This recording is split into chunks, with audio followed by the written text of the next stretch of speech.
आप सबको पता है कि आज का जो कार्यक्रम हमारा है वो अखिल भारतीय कांग्रेस कमेटी की तरफ से हमें जो मोदी सरकार के द्वारा देश के चाहे संवैधानिक संस्थाएं हो, चाहे कार्यपालिका हो, न्यायपालिका हो, मीडिया हो, चाहे कोई भी संभ्रांत नागरिक हो, उनकी जासूसी करवा करके, उनकी फ़ोन हैकिंग करके और जो जासूसी करवा रही है उसके खिलाफ अमित शाह जी का इस्तीफा और इसकी सुप्रीम कोर्ट के जजेस से न्यायिक जांच के लिए जो हमारा आज का मांग है, उस मांग के तहत हम महामहिम राज्यपाल का घेराव करने के लिए कार्यक्रम कर रहे हैं।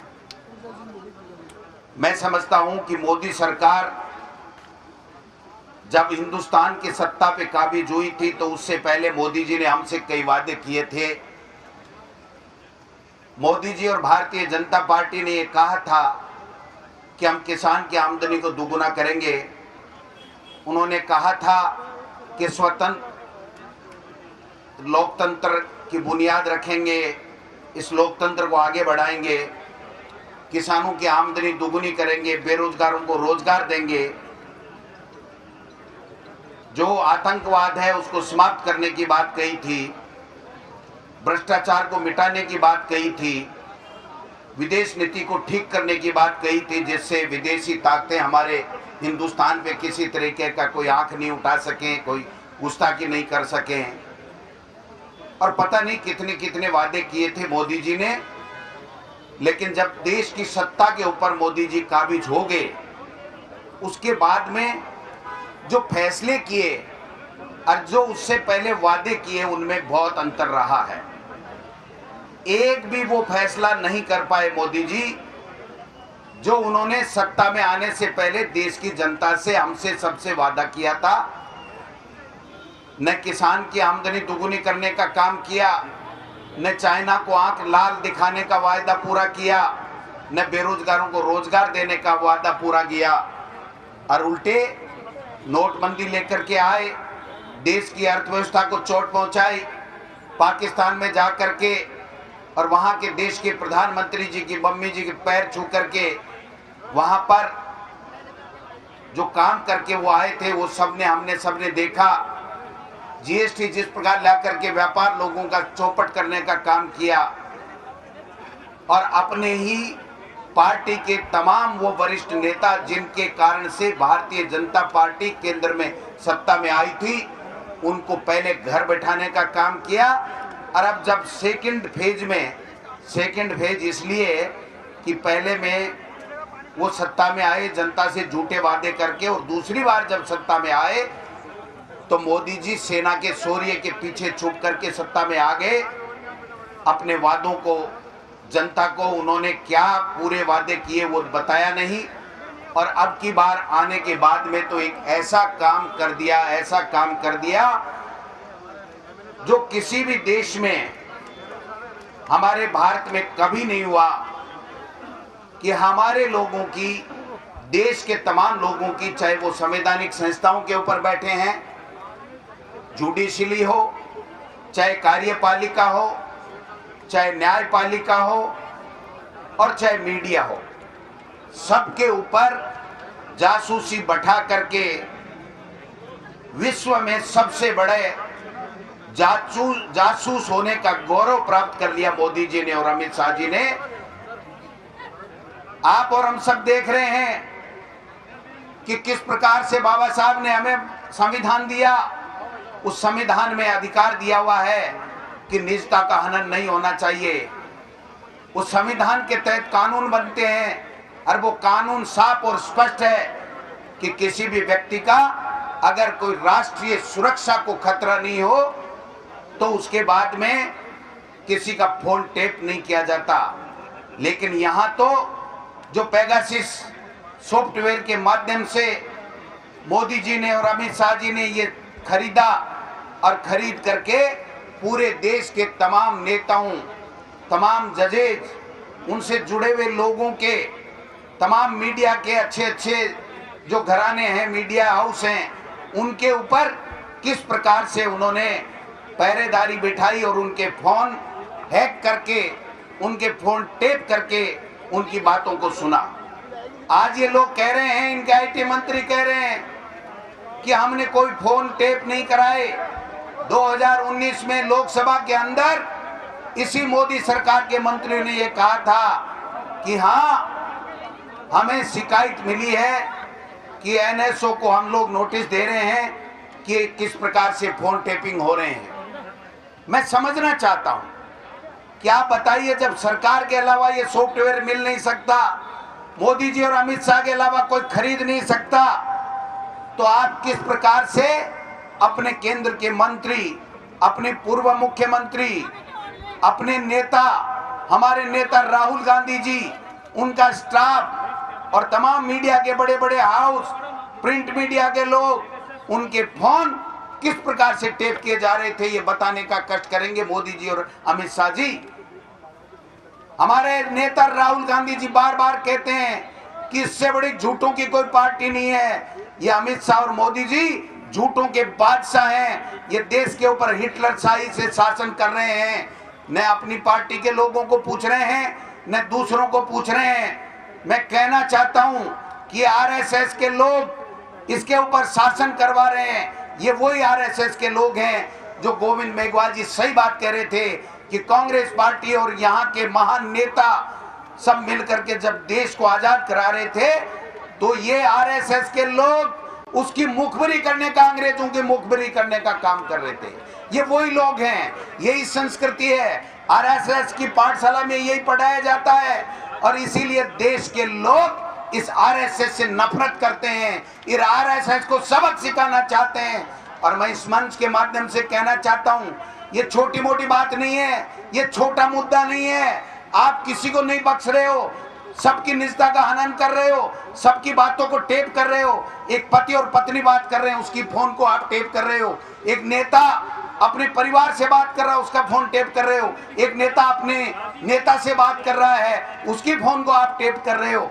अरे आपने तो नेताओं को छोड़ो, नेताओं के ओष्ठियों को भी नहीं छोड़ा। इससे ज्यादा नीचता की कोई पराकाष्ठा जो मोदी सरकार ने की है वो हो नहीं सकती है।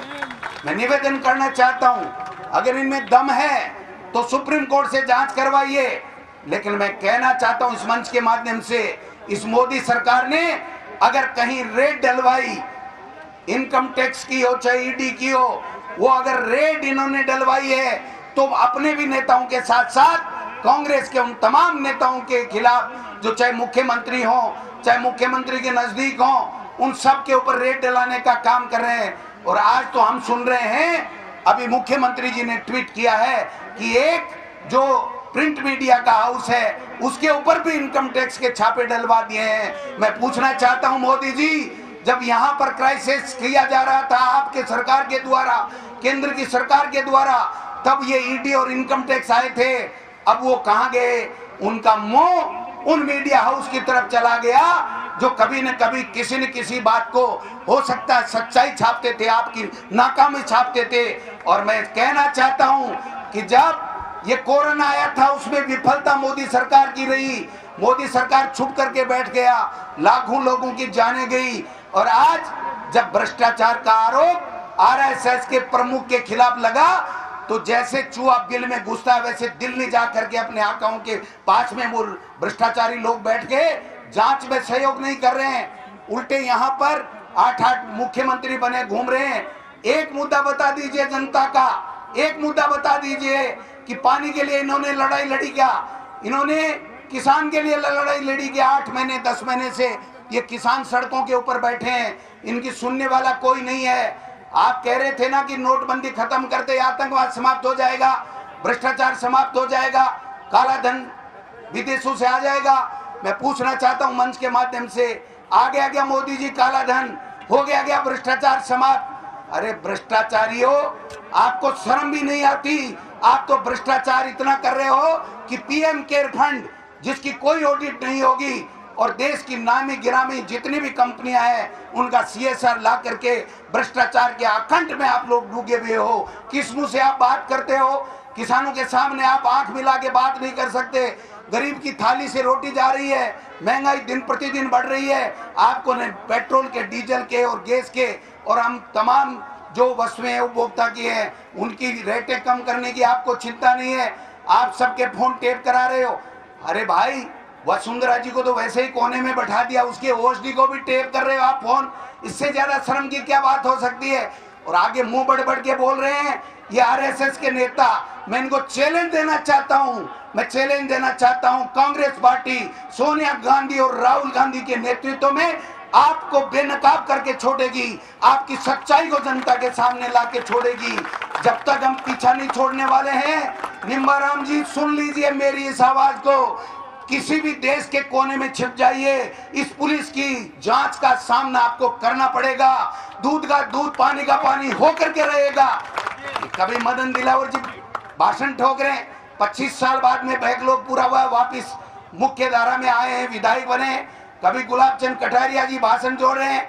अरे भाई, इतनी मिर्ची क्यों लगती है इस आरएसएस के खिलाफ? जब हम लोग सच्चाई की बात बोलते हैं, मिर्ची लगने की जरूरत नहीं है। अगर आप में हिम्मत है तो मेरे किसी भी मामले में आप जांच करवा लीजिए, मैं उनके प्रदेश अध्यक्ष और कटारिया को न्योता देता हूं। और वरना उस निम्बाराम को यहाँ लाइए, राजस्थान में ला करके बताइए कि ये पुलिस के सामने निम्बाराम आ गया।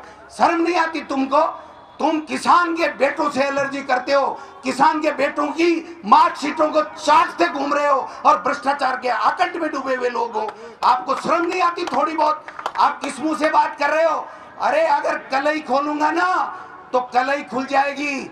आपने इनडायरेक्ट में वसुंधरा राजे जी की सरकार में, जिसमें कटारिया जी आप मंत्री थे, उसके ऊपर आरोप लगाने का काम कर रहे हो। और आपके मोदी जी और अमित शाह इस देश के लोगों की जासूसी करा रहे हैं। आपको शर्म आनी चाहिए।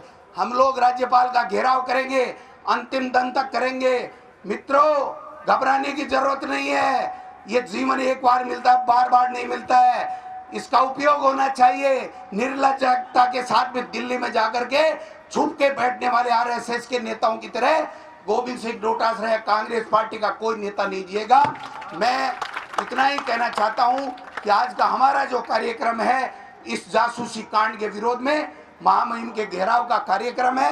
हम सब घेराव का कार्यक्रम करेंगे। आप सब पधारे। तमाम नेताओं को, कार्यकर्ताओं को बहुत बहुत धन्यवाद। जय हिंद, जय भारत। यहाँ पर हमारी सरकार है, हम सम्मान करते हैं। हम लॉ एंड ऑर्डर हाथ में नहीं लेना चाहते। हम जाना चाह रहे थे, हमको रोका गया जबरन। लेकिन ये लड़ाई हमारी रुकने वाली नहीं है। उन चोरों के खिलाफ हमारी लड़ाई है, उन निजता के ऊपर हनन करने वाले लोगों के खिलाफ हमारी लड़ाई है। हमारी आरएसएस की उस पाठशाला में जहाँ झूठे निकम्मे और जहाँ पर संस्था के खिलाफ हमारी लड़ाई है।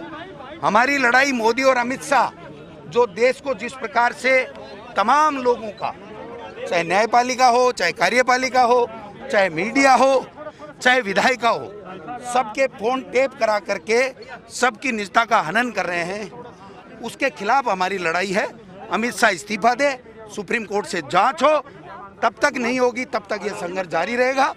इन बदमाशों को, इन चोरों को, इन आरएसएस की पाठशाला में झूठ और कपट सीखने वाले लोगों से को देश से मुक्ति दिलानी है और 2024 में कांग्रेस की सरकार यूपीए की बनानी है। आपने कहा किसानों की बेटों की मार्कशीट लेकर घूम रहे हैं, चाट रहे हैं और पूछे हैं कि पूनिया बंधुओं में टैलेंट कैसे है।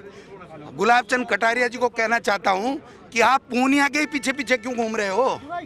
आप तो 7 बार एमएलए और 1 बार एमपी रह गए, उस पूनिया बंधु के पीछे क्यों घूम रहे हो? किसी में टैलेंट होगा वो कामयाब होगा। आप देखिए, वसुंधरा जी के शासन में जो लोग सेलेक्ट हुए उनकी मार्कशीटें चाटते हुए घूम रहे हैं। इनको शर्म नहीं आती? इनका शासन था, ये जांच करा लेते। जो सर्विस में 2 साल आने के बाद में कन्फर्म हो गए, उनकी मार्कशीटों को दिखा दिखा के ये प्रेस कॉन्फ्रेंस कर रहे हैं। निम्बाराम को लाओ ना यहाँ। मैं मांग करता हूँ कटारिया जी से, कटारिया जी, भाजपा के शासन में और कांग्रेस के शासन में, दोनों में आरपीएससी के जितने भी इंटरव्यू है, आप और पूनिया जी जांच कर लीजिए और बता दीजिए अगर किसी मंत्री ने, किसी कांग्रेस के नेता ने अगर किसी तरह का पक्षपात किया है तो मैं व्यक्तिगत जिम्मेदारी लेने के लिए तैयार हूं। ऐसा नहीं होता है कि किसी वर्ग विशेष को, किसान के बेटों को टारगेट किया जाए। आईएएस में क्या हुआ था सब जानते हैं, बीजेपी के नेताओं के किस प्रकार से बेटी और बेटे आईएएस बने थे। उस दिन को भूल गए वो लोग, लेकिन ये लोग एक तीर से दो शिकार कर रहे हैं। जब मैं आरएसएस पे हमला कर रहा हूं तो वो मेरे खिलाफ भी हमला कर रहे हैं।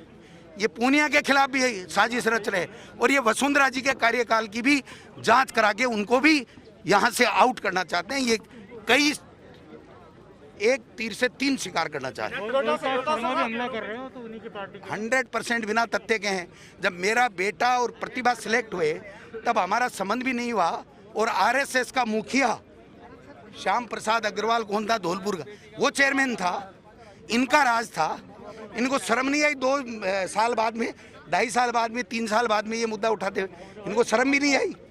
एक घर में 5 आईएएस भी हो सकते हैं, आरएएस भी हो सकते हैं, लेकिन इनकी पाठशाला में, हमारी कांग्रेस की पाठशाला में लोगों को पढ़ना सिखाया जाता है, मेहनत करना सिखाया जाता है। इनकी पाठशाला में झूठ बोलना सिखाया जाता है और निम्बाराम की तरह चोरी करना सिखाया जाता है। ये तीतर मारते घूम रहे हैं। हमारे बच्चे किसान के टैलेंटेड है तो वो बनेंगे, पहले भी बने, आज भी बने, आगे भी बने। ऑर्डर ना बिगड़े, सुनिए फर्स्ट झूठों के बात खिलाफ कर है, रहे हैं। जुमलों के खिलाफ है, जासूसों के खिलाफ है। आरएसएस जो एक भ्रष्टाचार और झूठ बोलना सिखाती है, उनकी जमात के खिलाफ है।